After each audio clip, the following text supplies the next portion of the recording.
Hello dear learners, কেমন আছো সবাই? আশা করি অনেক ভালো আছো। আজকে আমরা ইউনিট টু পড়া শুরু করব এবং এখানে টপিকটা আমরা দেখতে পাচ্ছি যে ক্লাইমেট চেঞ্জ অর্থাৎ জলবায়ু পরিবর্তন নিয়ে পুরো ইউনিটে আলোচনা করা হবে এবং এইখানে 5টা লেসন দেওয়া রয়েছে। লেসন 1 এ রয়েছে the grid of the mighty reverse, lesson 2 তে রয়েছে এনভায়রনমেন্টাল পলিউশন এবং লেসন 3 তে রয়েছে ম্যান অ্যান্ড ক্লাইমেট। এভাবে আরো দুটা লেসন রয়েছে, অর্থাৎ মোটামুটি 4টা লেসন দিয়ে এই ইউনিট 2 সাজানো হয়েছে এবং এটির টপিক দেওয়া হয়েছে climate change.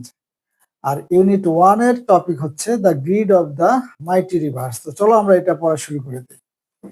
The grid of the mighty reverse এর অর্থ হচ্ছে যে প্রমত্ত নদীগুলোর করাল গ্রাস বা করাল থাবা। এখানে গ্রিড শব্দের অর্থ হচ্ছে লোভ আর মাইটি শব্দের অর্থ হচ্ছে শক্তিশালী। তো এখানে শক্তিশালী নদীগুলো যে বর্ষাকাল সময়ে ভাঙন সৃষ্টি হয় এবং সে ভাঙনের তোরে নদী তীরে যারা বসবাস করে তারা কিভাবে ক্ষতিগ্রস্ত হয় সেই কথাটাই বা সেই ব্যাখ্যাটাই এখানে দেওয়া হয়েছে। তো চলো আমরা শুরু করি। এখানে বলেছে যে Meherjaan lives in a slum on the Sirajganj town protection embankment. তার মানে হচ্ছে মেহেরজান বসবাস করে ইন ইসলাম। ইসলাম মানে হচ্ছে বস্তি, একটি বস্তিতে বসবাস করে এবং সেই বস্তিটা হচ্ছে অন দ্য সিরাজগঞ্জ, সিরাজগঞ্জ শহরের প্রোটেকশন মানে হচ্ছে রক্ষা আর এমব্যাঙ্কমেন্ট মানে হচ্ছে বাঁধ। এটার সিনোনিম আমরা বলতে পারি ড্যাম। আর প্রোটেকশন তার মানে হচ্ছে পুরাটা যদি আমরা বাংলা অর্থ করতে যাই সাজিয়ে বললে তাহলে হবে যে মেহেরজান সিরাজগঞ্জ শহর রক্ষাকারী বাঁধের উপরে একটি বস্তিতে বসবাস করে। ঠিক আছে। The whispering wind from the river Yamuna makes the fire unsteady. The whispering, whispering শব্দের অর্থ হচ্ছে ফিসফিস করা। হুইসপার মানে ফিসফিস করা। তো এখানে এটি অ্যাডজেক্টিভ হিসেবে ব্যবহার হয়েছে হুইসপারিং মানে ফিসফিসানি বা সনসন শব্দের যে বাতাস from the river Yamuna, Yamuna নদী থেকে যেটা আসছে, makes the fire unsteady. Unsteady মানে হচ্ছে অস্থির, টালমাটাল। তো আগুনকে অস্থির করে তুলছে। Okay. The dancing flames remind Meherjan of the turmoil in her life. তো ফ্লেমকে দেখো এখানে কিভাবে লেখক ডেসক্রাইব করেছে। ফ্লেমকে বলেছে ডান্সিং ফ্লেম। ডান্সিং ফ্লেম দিয়ে বোঝানো হয়েছে যে আগুনের যে শিখা সেটা স্থির থাকছে না, এদিক সেদিক নড়াচড়া করছে এবং লেখক এখানে সেজন্যই ডান্সিং ফ্লেম বলেছে। অ্যাকচুয়ালি এখানে ফ্লেম যে নৃত্য করছে তা না, এটাকে বোঝানো হয়েছে যে অস্থির অগ্নিশিখা। রিমাইন্ড মেহেরজান, মেহেরজানকে মনে করিয়ে দিচ্ছে of the turmoil in her life. Turmoil মানে হচ্ছে জীবনের যে রাইজ অ্যান্ড ফল, তারপর আমরা বলতে পারি যে আপস অ্যান্ড ডাউনস, জীবনের যেই অবস্টাকলস ট্রাবল সবকিছু মিলেই টার্মোয়েল। তো এখানে বলছে যে the dancing flames remind Meherjan of the turmoil in her life. তার মানে এই যে অগ্নিশিখা মেহেরজানকে তার জীবনের দুঃখ দুর্দশা কষ্টের বিপর্যয়ের কথা মনে করিয়ে দিচ্ছে। রিমাইন্ড মানে হচ্ছে মনে করে দেওয়া। ওকে। নট লং এগো, বহু দিন হয়নি, মেহেরজান হ্যাড মানে বহু সময় হয়ে যায়নি যে মেহেরজান হ্যাড, মেহেরজানের ছিল এভরিথিং, সবকিছু ছিল। এ ফ্যামিলি ছিল একটা পরিবার, অ্যারেবল ল্যান্ড, অ্যারেবল মানে হচ্ছে চাষযোগ্য। এটার সিনোনিম আমরা বলতে পারি কাল্টিভেবল। সিনোনিমটা হচ্ছে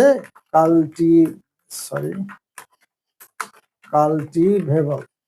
কাল্টিভেবল মানে হচ্ছে চাষযোগ্য, যে জমিতে চাষ করা যায়। অ্যারেবল ল্যান্ড অ্যান্ড ক্যাটেল, তার চাষযোগ্য জমি ছিল এবং গবাদি পশু ছিল। দা এরোজান, এরোজান মানে হচ্ছে নদী ভাঙন। এখানে হচ্ছে নদী ভাঙন, এরোজান মানে ক্ষয় আমরা বলতে পারি, বাট এই প্যাসেজে এরোজান শব্দটা নদী ভাঙনকেই বোঝানো হয়েছে, কারণ বলাই আছে যে দ্য এরোজান অফ দ্য যমুনা। তার মানে যমুনা নদীর যে ভাঙন, গ্র্যাজুয়ালি, গ্র্যাজুয়ালি মানে হচ্ছে ধীরে ধীরে, স্লোলি, এটা সিনোনিম আমরা বলতে পারি স্লোলি এবং এটা হচ্ছে একটা অ্যাডভার্ব। আমরা জানি যে বেশিরভাগ অ্যাডভার্বের শেষে লি কথাটা থাকে, সেই হিসাবে এটা একটা অ্যাডভার্ব। তাহলে এখানে বলছে the erosion of the Jamuna gradually consumed, ধীরে ধীরে, কনজিউম মানে হচ্ছে গ্রাস করে নেওয়া, কনজিউম এটা সিনোনিম হচ্ছে ডিভার, ডিভার মানেও গ্রাস করা। আবার এখানে আরো একটা শব্দ আমরা পাবো যেটাকে বলা হচ্ছে ক্লেম, ক্লেম মানে এখানে দাবি করা, বাট এখানে গ্রাস করা অর্থেই বোঝানো হয়েছে। ওকে, আমরা যাই তারপরে, consumed all her land property, তাহলে যমুনা নদীর ভাঙন ধীরে ধীরে গ্রাস করে নিয়েছে তার সমস্ত জমি এবং সম্পদ। এরপর ইট ফাইনালি, ফাইনালি মানে পরিশেষে বা একেবারে শেষে, কি করেছে, ক্লেইমড, দাবি করেছে বলা যাবে না এখানে, এখানে আমরা বলবো হচ্ছে গ্রাস করে নিয়েছে। হার অনলি শেল্টার, তার একমাত্র বাসস্থান, শেল্টার মানে বাসস্থান বা আমরা এখানে বলতে পারি যে আশ্রয়। ডিউরিং দ্য লাস্ট মনসুন, গত বর্ষার সময়ে তার একমাত্র যে আশ্রয় ছিল সেটিও গ্রাস করে নিয়েছে। It took the river only a day, এটি লেগেছিল দ্য রিভার নদীর, অনলি শুধুমাত্র এ ডে একদিন, টু ডিভার গ্রাস করে নিতে বা ধ্বংস করে নিতে। ডিভারের সিনোনিম আমরা বলতে পারি ডেস্ট্রয়। হ্যাঁ, টু ডিভার মেহেরস হাউস, মেহেরের বাড়ি, ট্রিজ গাছপালা, ভেজিটেবল গার্ডেন শাকসবজির বাগান, অ্যান্ড দ্য বাম্বু বুশ এবং বাঁশঝাড়। তার মানে নদীর শুধুমাত্র একদিন লেগেছিল মেহেরজানের যা কিছু ছিল সবকিছু গ্রাস করে নিতে। She had a happy family once, এক সময় বা একদা মেহেরজানের ছিল সুখী পরিবার। ওভার দ্য ইয়ার্স, বছরের পর বছর, she lost her husband and her family, তাহলে সে কি করেছে, বছরের মধ্যেই সে হারিয়েছে, শি লস্ট সে হারিয়েছে, হার হাজব্যান্ড তার স্বামী, অ্যান্ড হার ফ্যামিলি এবং তার পরিবার। কোথায়, টু ডিজিজেস রোগ ব্যাধির কাছে, দ্যাট যেগুলো, cruel hunger and poverty but, cruel hunger মানে হচ্ছে প্রচন্ড ক্ষুধা। এরপরে বলছে যে কি, অ্যান্ড এবং পভার্টি দারিদ্রতা, ব্রট এনেছিল, ব্রিং এ হচ্ছে প্রেজেন্ট ফর্ম, এটার পাস্ট এখানে দেওয়া আছে ব্রট, এনেছিল টু দ্য ফ্যামিলি এই পরিবারে। তার মানে ক্ষুধা, মারাত্মক ক্ষুধা এবং দারিদ্রতা এই পরিবারের যে রোগ ব্যাধি এনেছিল, সেই রোগ ব্যাধির কাছেই বা সেই রোগ ব্যাধির দ্বারাই তার হাজব্যান্ড এবং পুরো পরিবার ধ্বংস হয়ে যায়।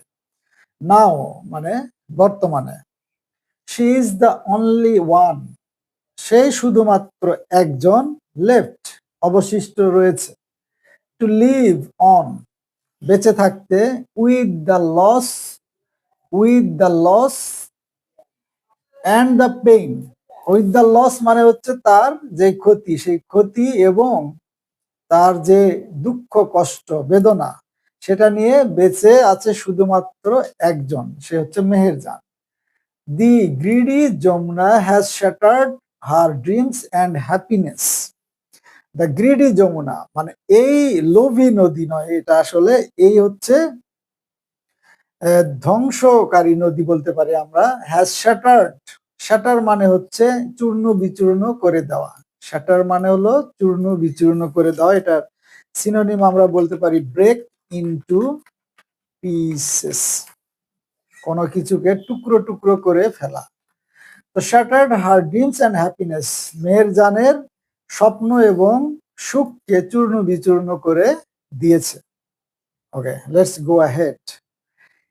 দেয়ার আর থাউজেন্ড আদার্স ওয়েটিং, মানে এখনো হাজারো অপেক্ষা করছে, টু শেয়ার ভাগাভাগি করতে, শেয়ার মানে হচ্ছে ভাগাভাগি করা, টু শেয়ার দ্য সেম ফেট একই রকমের ভাগ্য, লাইক মেহেরজান, তার মানে মেহেরজানের মতো এখনো হাজারো অপেক্ষা করছে একই রকম ভাগ্য ভাগাভাগি করতে।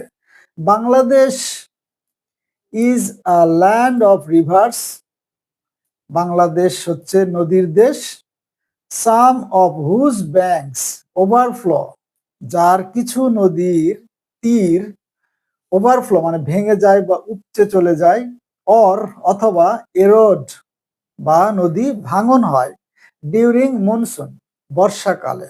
বর্ষার সময়ে এই যে তাদের তীর আছে সেটা ওভারফ্লো হয়ে যায় অথবা ভেঙে যায়।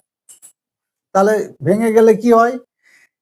ভেঙে গেলে তখন ওই নদীর যে তীরবর্তী যারা বসবাস করে তাদের জন্য এটা খুবই একটা বিপজ্জনক পরিস্থিতি তৈরি করে, কারণ তাদের ঘর বাড়ি যত কিছু ছিল সবকিছুই বন্যায় প্লাবিত হয়ে যায়। Okay, erosion is a harsh reality. Harsh মানে হচ্ছে কঠিন, কর্কশ, ডিফিকাল্ট, ক্রুয়েল, এটা সিনোনিম আমরা বলতে পারি। Erosion is a harsh reality, এটা একটা কর্কশ বা কঠিন বাস্তবতা। ফর দ্য পিপল, সেই সমস্ত মানুষজনদের জন্য, লিভিং অ্যালং, যারা বসবাস করে, অ্যালং মানে হচ্ছে বরাবর, কি বরাবর? দ্য রিভার ব্যাংকস, নদী তীর বরাবর। তার মানে নদী তীর বরাবর যারা বসবাস করে সেই সমস্ত মানুষজনদের জন্য নদী ভাঙন একটা কঠিন বাস্তবতা, কর্কশ বাস্তবতা। ডিউরিং ইচ মনসুন, তার মানে হচ্ছে প্রত্যেক বর্ষাকালে, many more villages are threatened, তাহলে আরো অনেক গ্রামগুলো যেগুলো আছে আর থ্রেটেন্ড, হুমকির সম্মুখীন হয়। থ্রেট মানে হচ্ছে হুমকি, আর এখানে থ্রেটেন ভার্ব করা হয়েছে থ্রেটেন, থ্রেট থেকে থ্রেটেন, আর তার সাথে ইডি দিয়ে এটাকে পাস্ট পার্টিসিপল করা হয়েছে এবং এটা প্যাসিভ। এই যে আমরা দেখতে পাচ্ছি যে আর আছে, বাট এখানে আইএনজি নাই, ভার্বের পাস্ট পার্টিসিপল আছে। ওকে, তাহলে এখানে বলেছে যে villages are threatened by the mighty rivers, এই সমস্ত প্রমত্ত নদীগুলোর দ্বারা এগুলো হুমকির সম্মুখীন হচ্ছে। মাইটি রিভার্স মানে হচ্ছে প্রমত্ত নদী, যেই নদীগুলোতে স্রোত অনেক টার্বুলেন্ট হয়, খরস্রোতা নদী।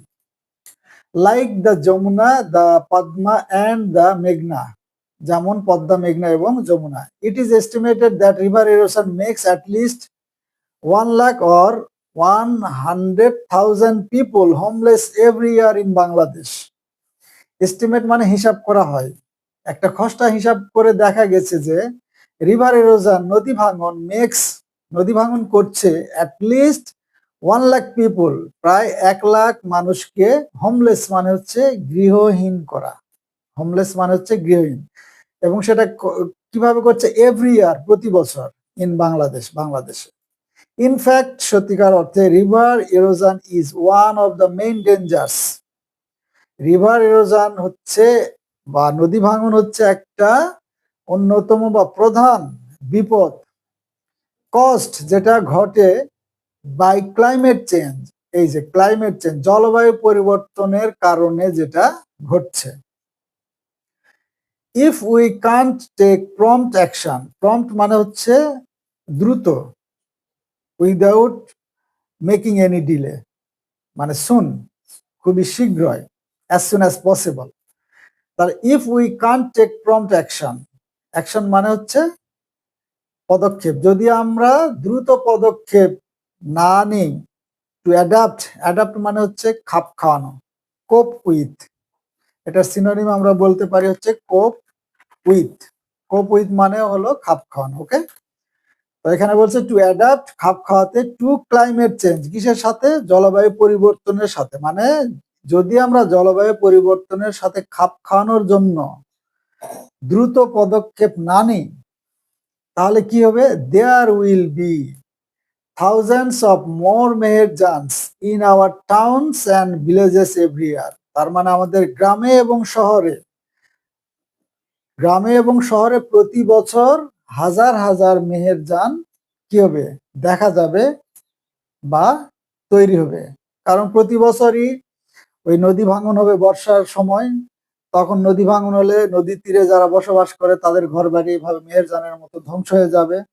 তখন মেহেরজানের মতো তারাও কি হবে? হোমলেস হয়ে যাবে, ঠিক আছে, গৃহহীন হয়ে পড়বে, এবং তাদেরকে আমরা আমাদের শহর এবং গ্রামে দেখতে পাবো। ওকে, ওকে, দ্যাটস ইট।